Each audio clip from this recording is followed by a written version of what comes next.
Germs, good morning. Nagbabalik tayo dito sa shop. Kakatapos lang natin magbakasyon. Eto, meron tayong project dito, ADB 160. Feature yung gagawin natin dito. Magpapalit tayo ng rubber stopper, magpapalit tayo ng ball race, and then yung main project natin dito, magre-rewire tayo nung kanyang MDL tsaka busina. Eto, tingnan natin yung existing na wiring nya. Umpisahan natin dito sa passing switch nya.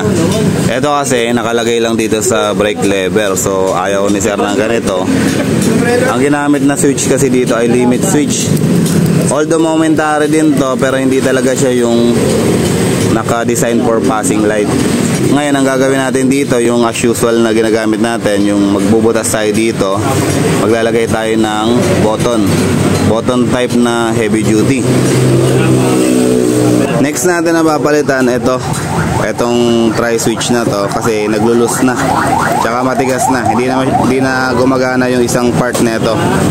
Yung selector naman, gusto ko sanang palitan, kaya lang nakabutas na to.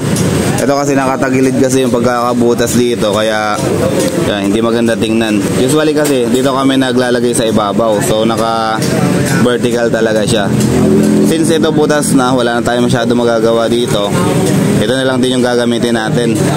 Gumagana pa naman yung hollow switch nya, kaya ililess na lang natin to dun sa bill natin.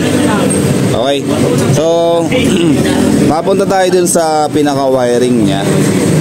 Ito kasi yung ballaster nung kanyang ilaw. Ayan, Optics yung brand na ginamit dito. Halos same lang to dun sa Senlo tsaka Atom, halos same lang yan. Ito yung pinaka-wiring nya. Ito yung ballaster. Ayan, nakita nyo, naka-tape lang siya dito. And then yung relay na ginamit dito, isang piraso lang. Ayan, isang piraso lang. So pag na-busted to, busted lahat, high and low. And then yung mga switch nya, ito, tingnan nyo, naka-open siya, nakabuhol. Ayan yung itsura ng wiring nya. And then yung passing switch nya, ito yung wire nung kanyang tri-switch. And then ito yung wire nung kanyang passing. Ayan, kung mapapansin nyo, mula dito sa brake lever, kasi dito nakatali yan, pupunta siya dito. Ayan, naka-tape lang siya. Mamaya i-improve natin yan. Ipapakita ko sa inyo yung finished product natin sa pag-wiring natin ng MDL tsaka busina. Ano to? Ay, yung switch niya dati siguro.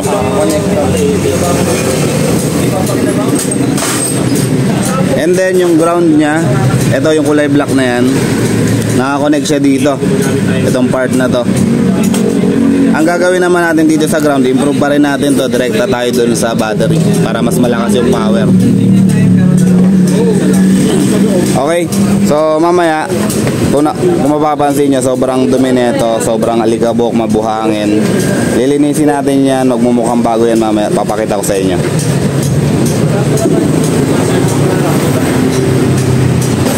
Dito naman sa part na to, sa may busina naman tayo. Ayan, almost the same lang naman yung installation natin ng busina. Nandito yung tatlo, PIA, and then yung stock horn na dyan din. And then ang kaibahan lang natin, andito yung kanyang relay. Ayan, dito siya nakalagay. So exposed siya sa tubig kapag nagwa-washing. And then ito, ayan, naka-tape lang siya dito. Ayan, yung wire niya kalat-kalat. Ito na yung papunta sa battery. Ayan, nakikita nyo, walang balot, walang protection. And then ito, ganun din, mga wala rin balot na wire. Dito naman sa battery, kagandahan ng gawa dito, ayan, meron din siyang safety fuse. Ito, pag-iisipan ko kung gagamitin natin to, pero duda na ako dito, palitan na lang natin ng bago. Sa ball race naman, ay sorry pasensya na kayo, wala pang lifter to. Wala pang lifter. Yan.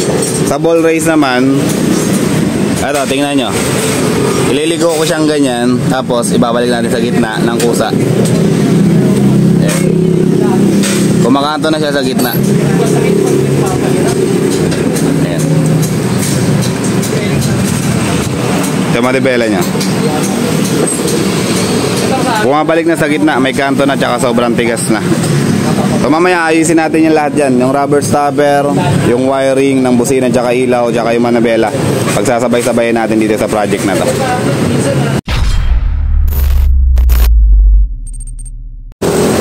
Update tayo dito sa project natin, ADB 160. Okay na yung rubber stopper natin, ikabit na natin. And then ibalik na natin yung mga pairings and yung utility box natin, yung upuan, okay na. Yung dito sa side na to, okay na rin, ibalik na rin natin. And then yung ball race natin, okay na rin. Ang lambot na, ang ganda na ulit. Parang bago na ulit yung manibela niya, bago na yung pakiramdam. Wala na siyang kanto-kanto kagaya kanina. Ang lambot na, sobrang smooth na kaagad niya. Lastly, yung wiring natin, okay na rin. Nailatag na natin. Sige, tuloy mo lang yan. Ito lang naman ako. Nailatag na natin yung harness, yung pinapakita ko sa inyo. Ito, balikan natin to. Asan yun? Ganito yung harness na kinabit natin. Ayan. Tatluhan, Horn and MDL high and low. Tatlo na yan, hindi na yung kagaya nung kanina na isang peraso lang. Ayan yung itsura ng harness na kinabit natin. Yung sinabi ko sa inyo kanina na selector dito, existing na lang to, hindi na natin pinalitan. Yung butas dyan na rin, kasi kung magbubutas pa tayo ng panibago, papangit na lalo yung ano niya, yung itsura niya, kasi pag magkakaroon ng butas dito and then magagawa tayo ng panibagong butas, pangit na yung itsura niya.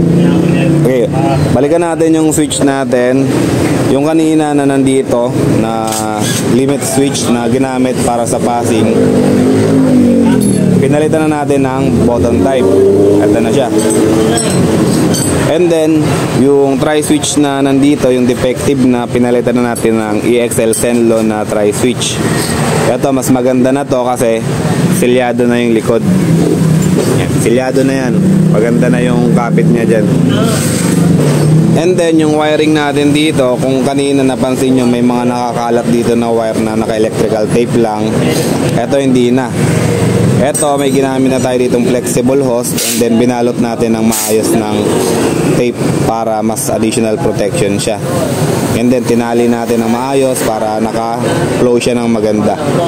Ayan, mapapansin nyo yung brake hose natin, tri-switch natin, and then yung passing switch natin, papunta siya dito sa harness natin. Yung tri-switch natin naka-terminal siya, and then yung passing switch natin naka-terminal na rin. Selector switch natin naka-terminal, optional din yung kanyang combo lights. This time pina-cancel niya yung combo lights niya, hindi na siya naka-combo. Yung combo lights natin, ibig sabihin nun, kapag nagbusina kang ganon, mag-activate din yung high nung kanyang MDL momentarily. Same lang ng passing, ito nga lang ay wala siyang tunog. Balik tayo dito. Ito naman yung papunta sa kanyang ballaster. Kung mapapansin nyo, kanina naka-electrical tape lang to, tsaka nakabuhol. Ngayon naka-terminal na rin siya. Quick release na rin to.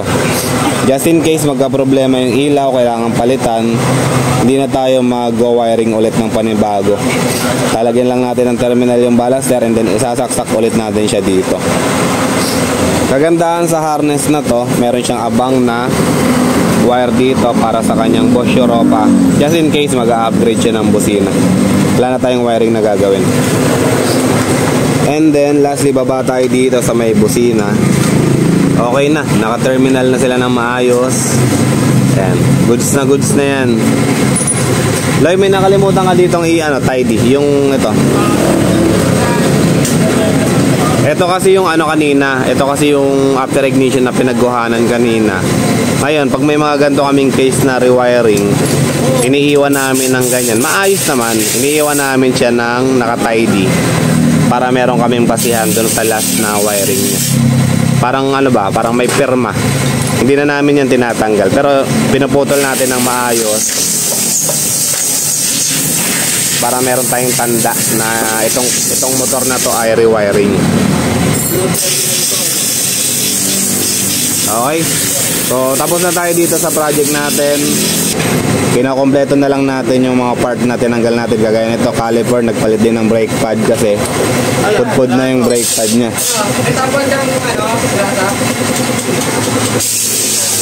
Ayan yung brake pad nyo. Ubos na. Almost bakal na yung brake pad niya. Tamang-tama lang yung pagpapakabit niya ng panibagong ball race. Sinabay na natin to. Okay.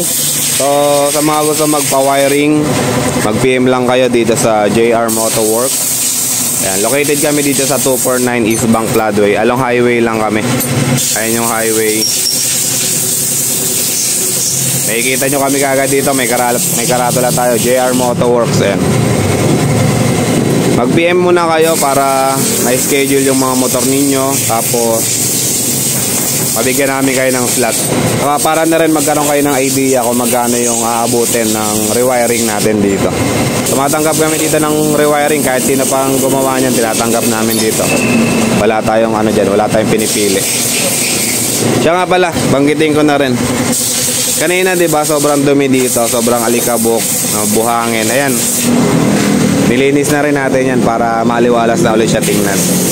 Ayan, bonus na natin yan sa mga motor na nagpapagawa dito. Nililinis talaga natin lahat yan. Tinanggal talaga yung ano nito, yung sa charger. Ito, nakatanggal talaga to. Tinanggal mo yung charger nito, Loy? Tinanggal mo yung charger? Bakit? Okay. Balik ko na lang ha. Okay, so tapos na tayo dito. Sa ibang motor naman tayo.